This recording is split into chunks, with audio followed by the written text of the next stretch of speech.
dining room, and all of a sudden this movement started and the house was shaking, and it just wouldn't stop. It just continued, and not only did it continue, but it just became stronger and stronger and stronger, and it was just that real violent, sharp shaking. And I thought maybe the boiler at the elementary school had blown up. And that usually meant no school, the heat would be off. But at the same time, this shaking is continuing, and all the dishes are coming down out of the cabinets in the kitchen, and glass was breaking. And so it finally ended, but it really was, I think, close to 5 minutes, and that's a long, long time for earthquakes. My dad said something about, oh, everybody just, gather a few items. So everybody was, I guess, running around the house getting what they needed most, and I was upstairs in my room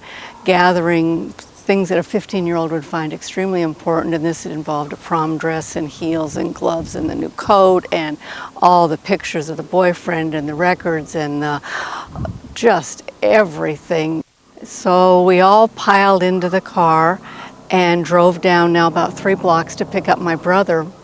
They jumped in the car, and we had 8 people in this car, and we drove on down 2nd Avenue and then got onto 3rd and crossed what we call the lagoon, which is now where the small boat harbor is.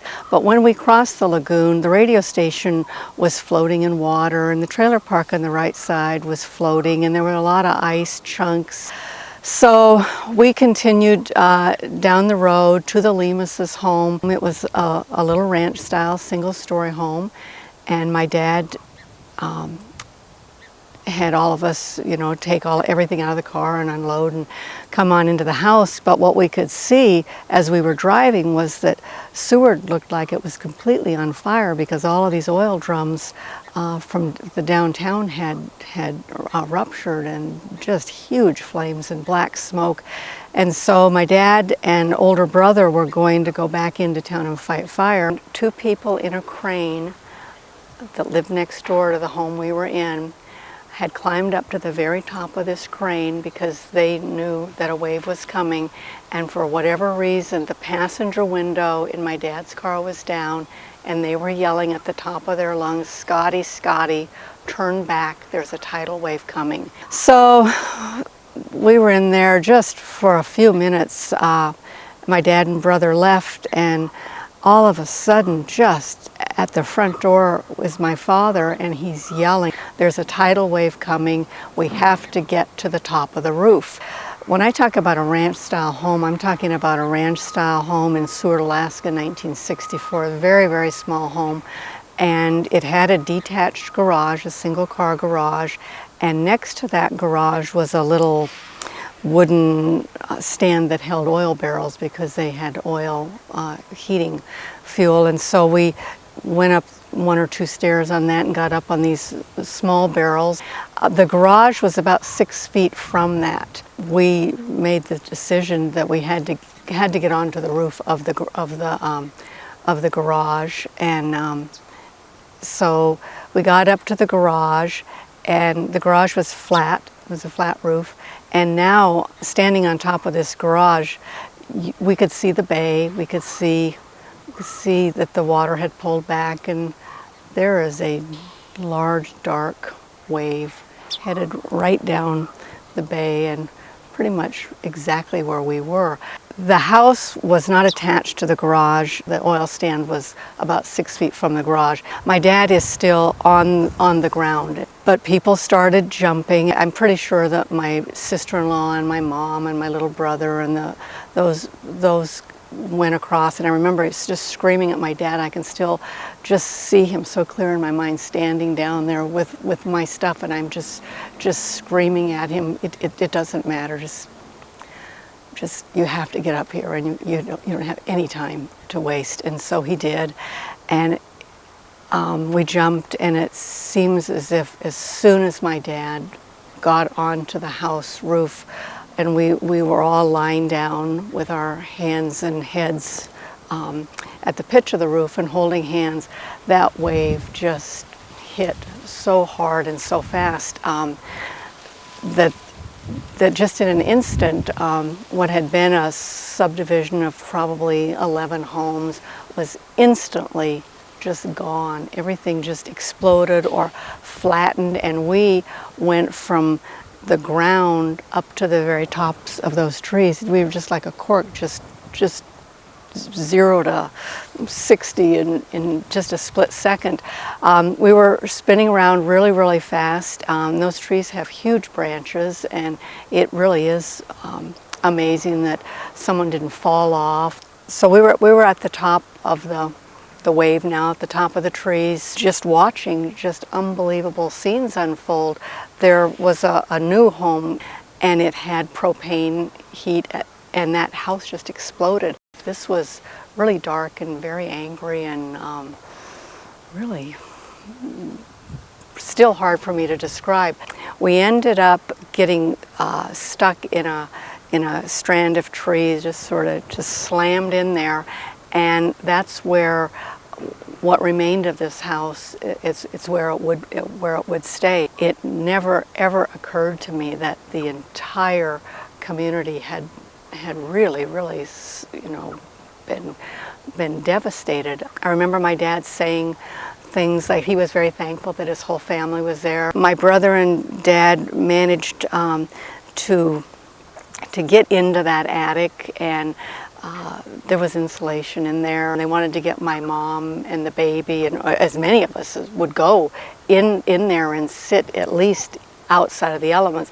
So my mom and sister-in-law sat in there off and on.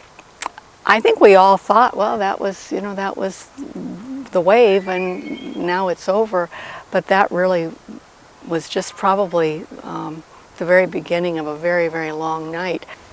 So we went through the first wave, and now it was dark, and then we would start hearing just this loud whistle. It was like wind coming, and they continued to come through the night, and every time they would come, it would be the same question: what's underneath us and how high will it go? And then you're hearing noises in the night and you can't see, and you're getting pretty unnerved by now. So these waves continued through the evening, and we were doing okay. But then late in the night, I'm going to say it's close to midnight, maybe 11:30, another one of these waves came. That sound came, the rushing water, but it just continued to come up, and the fire went out and the water's still rising, and that water crossed my ankles.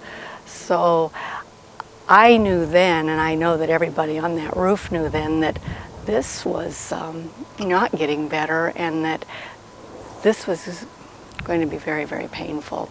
I remember my brother distinctly begging his wife to take the baby and climb up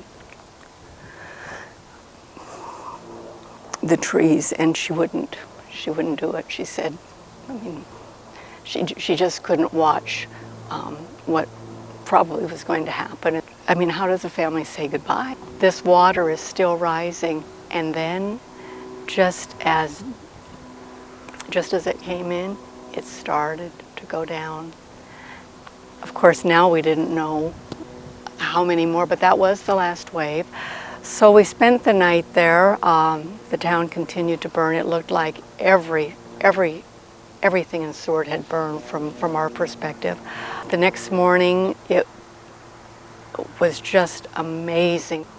Utter destruction of gigantic proportion. I don't even think they make words that describe how enormous the destruction was, and how Mother Nature can just take everything from huge fishing boats and crab boats and set them up in pastures, and take railroad ties and twist them into little knots, and put police cars under Texaco oil trucks. My brother is a guide and a fisherman around town. He wanted to leave and go to the rivers and walk out to the highway and get some help. So Doug did leave, and it seemed like he was gone a long time, but pretty soon, coming from the head of the bay, it was my brother, and he had people from the Red Cross, and they were walking. So we were put on the assumed dead list, and that's pretty it just makes you feel very grateful. You just, there aren't really words to describe how you feel when you see that assumed dead. And to be able to say, no, we're fine, we're okay. So, yeah, Seward will always be very special. I look out at that bay today, and I just know that the stories that body of water has, many of them will just remain untold because we don't know what people that didn't get out of it experienced. My prom dress was never found, and it's haunting the forest out there somewhere. And I often put that in perspective and go, isn't that amazing that was so important until an hour later when I saw my dad trying so hard to save those things for me. So I would say, have a plan. Don't go down to the water. This is a very unforgiving element. There's, and you don't have much time. You really don't. You don't get a lot of second chances.